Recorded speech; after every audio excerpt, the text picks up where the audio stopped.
Assalamu alaikum. In today's lecture, we will discuss unit number 7, the self. The cognitive self, the self concept. Some non human animals, including chimpanzees, orangutans, and perhaps dolphins, have at least a primitive sense of self. We know this because of some interesting experiments that have been done with animals. In one study, researchers painted a red dot on the forehead of anthicized chimpanzees and then placed the animals in the cage with a mirror. When the chimps woke up and looked in the mirror, they touched the dot on their faces, not the dot on the faces in the mirror. This action suggests that the chimps understood that they were looking at themselves and not at other animals, and thus we can assume that they are able to realize that they exist as individuals. Most other animals, include dogs, cats, and monkeys, never realize that it is themselves they see in the mirror. यानी वो कहता है कि जो कुछ animals ऐसे हैं जिनके अंदर प्रिमिटिव सेंस होती है, जो ये रियलाइज़ कर सकते हैं कि वो एक इंडिविजुअल हैं, और कुछ को ये पता नहीं चलता। अगर हम उनके सामने मिरर रखेंगे, किसी स्पैरो के सामने, डॉग के सामने, तो उनको लगेगा कि इट्स अनदर डॉग। लेकिन ये चिंपैंजीज, डॉल्फिन्स, इनके अंदर इतनी समझ होती है कि ये जब सामने देखते हैं, उस चिंपैंजी के सर के ऊपर एक डॉट लगा दिया गया था, तो वो जब मिरर में अपने आप को देखता है तो वो अपने हेड पे हाथ लगाता है, बजाय इसके कि मिरर वाली चिंपैंजी के डॉट को देखे। उसको पता था कि ये मेरा ही अक्स है या ये मैं ही हूँ। Development and characteristics of self concept. Part of what is developing in children as they grow is fundamental cognitive part of the self, known as the self concept. बच्चों के अंदर मतलब उनके साथ साथ जो एक सोच बड़ी होती है उनके माइंड में, उसको हम कॉग्निटिव पार्ट ऑफ सेल्फ बोलते हैं, जिसको हम सेल्फ कंसेप्ट भी बोलते हैं. The self concept is a knowledge presentation that contains knowledge about us, including our beliefs, our personality traits, physical characteristics, abilities, values, goals, and roles, as well as the knowledge that we exist as individuals. Throughout childhood and adolescence, the self concept becomes more abstract and complex and is organized into a variety of different cognitive aspects known as self. Squamous हमने पहले पढ़ा था ना, तो ये वो कहता है कि ये जैसे जैसे हम बड़े होते जाते हैं, हमारे अपने बारे में हमारा इल्म, इर्द गिर्द के लोगों के बारे में, वैल्यूज़, थॉट्स के बारे में सारा इल्म जो है वो आहिस्ता आहिस्ता डेवलप होता जाता है, ऑर्गेनाइज होता जाता है, और डिफरेंट एस्पेक्ट्स उसके बन जाते हैं, जैसे कि self squamous.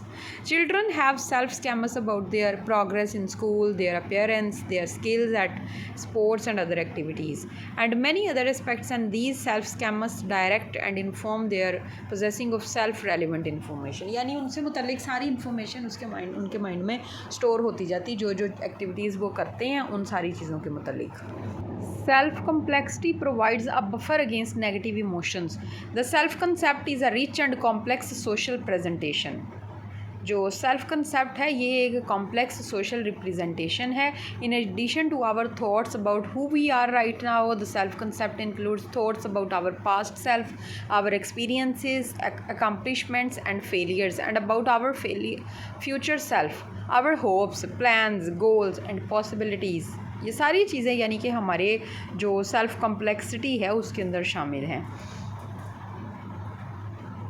The self concept also includes thoughts about our relationships with, दूसरों के साथ हमारे जो ताल्लुकात हैं उनके बारे में भी सारा नॉलेज जो है. You know doubt have thoughts about your family and close friends and have become part of your self. यानी आपके फैमिली से रिलेटेड चीज़ें, आपके फ्रेंड्स के रिलेटेड चीज़ें भी आपकी अपनी लाइफ का पार्ट बन जाती हैं. Studying the self concept because the self concept is a squamous. हमने पहले भी पढ़ा है, सेल्फ कंसेप्ट जो है ये आहिस्ता आहिस्ता जब डेवलप होता है तो ये स्कैमस में कन्वर्ट हो जाता है. It can be studied using the methods that we would use to study and other schema. As we have seen, one approach is to use self-report, for instance by asking people to list the things that come to mind when they think about themselves. यानी कि जब हम अपने बारे में सोचें तो हमारे माइंड में कौन सी चीज़ें आती हैं, उनकी अगर हम एक लिस्ट बनाएं. Another approach is to use neuro imaging to directly study the self in the brain. Neuro imaging है ताकि हम अपने आप को डायरेक्टली स्टडी कर सकें ब्रेन में. This finding of the research suggest that we store information about ourselves as people the same as we store information about others. जैसे हम लोगों के बारे में इन्फॉर्मेशन स्टोर करते जाते हैं, ऐसे हम अपने बारे में भी इन्फॉर्मेशन हमारे माइंड में स्टोर करते जाते हैं, जो कि हमारी सेल्फ स्टडिंग या सेल्फ कंसेप्ट की स्टडी हो सकती है. लाइक सेल्फ अवेयरनेस में क्या है, like any other schema the self concept can vary in its current cognitive accessibility. Self awareness refers to the extent to which we are currently fixing our attention on our own self concept. यानी हम अपने ऊपर कितना focus करते हैं, हमारी attention अपने खुद की ज़ात पे कितनी है. When the self concept becomes highly accessible because of our concerns about being observed and potentially judged by others, we experience the publicly induced self awareness known as self consciousness. तो जब हमें पता चलता है कि बाकी के लोग जो हैं वो हमें ऑब्ज़र्व कर रहे हैं, तो हम खुद को और अपनी ज़ात को भी ऑब्ज़र्व करते हैं, जो कि सेल्फ कॉन्शियसनेस कहलाती है. यानी हम कॉन्शियस होकर फिर जो भी चीज़ें करते हैं, क्योंकि हमें पता होता है कि हम ऑब्ज़र्व किए जा रहे हैं. I am sure that you can remember times when your self awareness was increased and you became self conscious of, for instance, when you were giving a class presentation and you were perhaps painfully aware that everyone was looking at you, or when you did something in public and embarrassed you. Emotions such as anxiety and embarrassment occur in large part because the self concept becomes highly accessible and they serve as a signal to mentor and perhaps change our behavior. यानी कि अब देखिए, हम कोई presentation दे रहे हैं, class में हम खड़े हैं, हम बहुत से लोगों के सामने खड़े हैं, वो हमारी तरफ देख रहे हैं, तो तब हमारी एक एक चीज़ को लेके हम कॉन्शियस होते हैं. हालांकि वैसे आम रूटीन में हम जो भी करते हैं, सम टाइम हमें हमारे माइंड में नहीं होता कि हम क्या कर रहे हैं, लेकिन लोगों की प्रेजेंस में जब लोग हमें ऑब्ज़र्व कर रहे हैं तो हम बहुत ज़्यादा सेल्फ कॉन्शियस होके चीज़ें करते हैं.